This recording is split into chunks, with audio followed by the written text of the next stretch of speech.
All right, let's dive into a story that feels like it's straight out of a sci-fi movie, but it's actually happening right now in the tech world. We're talking about a rebellion that's not about people, but about silicon itself. And it could mean that the gaming PC you're planning to build might just not exist.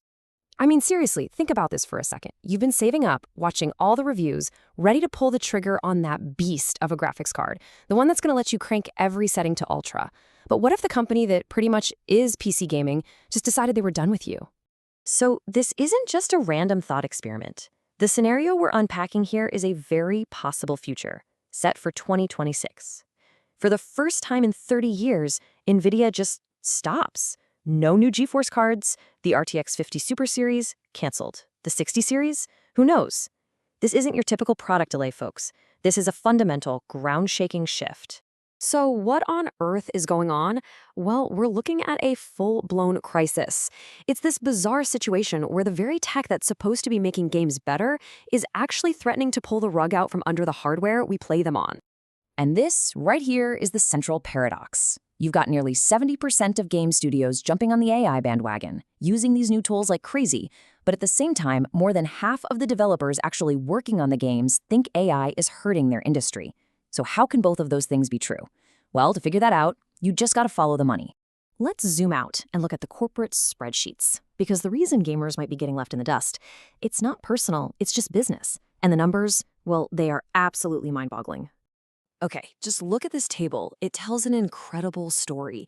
It wasn't that long ago that gaming was like 80% of NVIDIA's entire business. It was their identity. Now, it's barely 11%. Meanwhile, the AI data center division, it's bringing in almost 2/3 of all the cash. And that operating margin, wow, that's where the real story is. $20.4 billion. And that's not for a year, that's for a single quarter. When you have a business line making that kind of money, it's like a black hole. It has its own gravity, and it pulls the entire company's focus right into it, away from everything else. And here's why that black hole is so strong: a 65% operating margin. You know what that means? For every single dollar they make selling an AI chip, 65 cents is pure profit. That's just an unbelievably profitable business.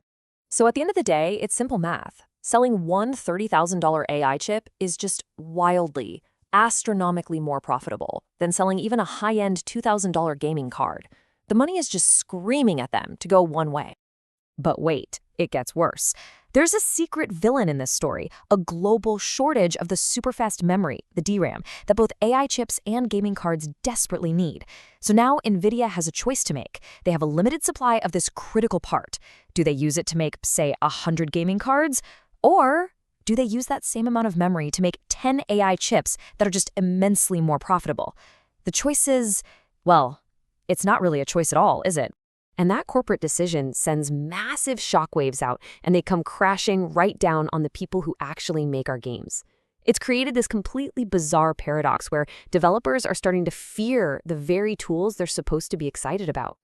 Just look at this trend. It's insane.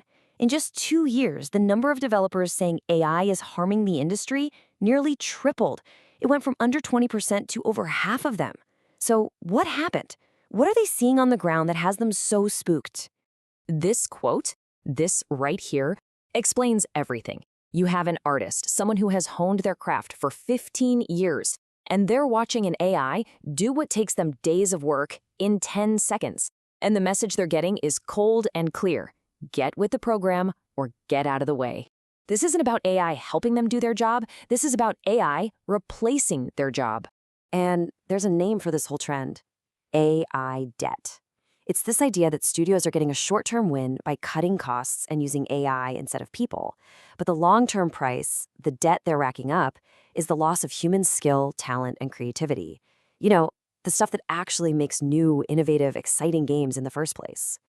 Now, if we zoom out one more time, you start to see that this isn't just about NVIDIA or even just about the gaming industry. Gamers and developers were all basically collateral damage in a much, much bigger fight: a global chip war. To put it really simply, the US government is blocking the sale of the most powerful AI chips to China. This geopolitical chess match makes every single one of those chips incredibly valuable and politically sensitive. So what do companies like NVIDIA do? They pour every resource they have into that high-stakes, high-profit market. And the consumer gaming market just gets left behind. And you know who gets squeezed the most in all of this? The little guys, the indie studios. They are the lifeblood of innovation in gaming, but they're caught in a trap. They need modern, powerful hardware to make cool new stuff. They can't buy new GPUs because they don't exist. And they can't afford the super expensive cloud computing services. The result? Innovation just gets strangled. And the analysis here draws this really striking parallel to the 1973 oil crisis. You have a critical resource that suddenly becomes scarce. Back then it was oil, today it's silicon. Prices go through the roof. And it raises the exact same question. Back then, governments rationed fuel. Today, if this one resource is so vital for everything, should governments step in and decide who gets the silicon? Okay, so all of this is leading us to a massive fork in the road. The choices being made right now are going to define what gaming and tech look like for the next decade. So let's look at the 3 most likely paths forward. If you were a betting person, the odds-on favorite at 50% is that we're heading for a future where everything is in the cloud. After that, there's about a 30% chance that consumer hardware does make a comeback in some form.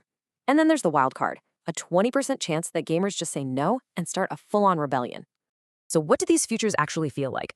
Well, the cloud era is simple. You don't own a gaming PC, you own a subscription. If hardware does come back, it'll probably be AI-first hardware, where gaming is just kind of tacked on as a side feature. Or the rebellion scenario. Gamers vote with their wallets, flock to competitors like AMD or Intel, and demand the right to own the hardware they play on. But no matter which of those futures we end up in, one thing seems pretty clear. The golden age we've been living in, where pretty much anyone could go out and buy a ridiculously powerful computer for a reasonable price, that's over. Raw computational power isn't a consumer product anymore. It's a luxury commodity. And that leaves us with one final, and I think really important question. This whole thing, it really just boils down to a single trade-off. We're being offered a future that's easy, convenient. You just pay your monthly fee and everything works. But the price for that convenience is ownership, it's control. It's the freedom to build what you want, when you want. So the question is that a price we're willing to pay?